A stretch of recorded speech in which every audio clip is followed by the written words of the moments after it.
Hello! What's up mga idol? So ngayon, panibagong araw at panibagong tattoo na naman tayo mga idols, no? So ngayon is home service pa rin to mga idol.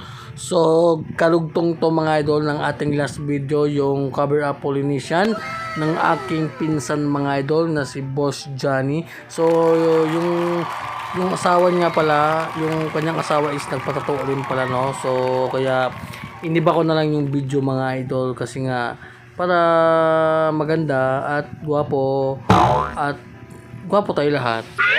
So yung mga idol, yung ginamit pala nating needles dito mga idol is isang klase lang. So dalawa pala mga idol, 5RL at saka 9RM mga idol. Tapos syempre request to ng ating client na yung asawa ng ating pinsan, no, na si Boss Johnny. So parang dalawang koi to mga idol, may koi fish dalawa. So yun, at syempre nakalimutan ko mga idol, shout out nga pala sa ating client na si Ma'am, nakalimutan ko lang yung pangalan mga idol.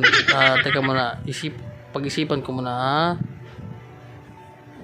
talagang nakalimutan ko mga idol. So, pasensya na mga idol, no? So yun, ito nga pala yung ating final result mga idol after ng 1 hour mga idol.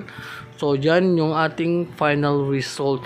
Parang may mga idol, diamond, rectangle, tapos dalawang koi fish, tapos may universe. So yun, siyempre yan yung request ni ma'am. At siyempre hanggang dito na lang tayo at maraming salamat, at don't forget to share, like, and follow mga idol. And sa gustong magpatato, mag-PM na kayo para mabigyan ko kayo ng 83.6 discount.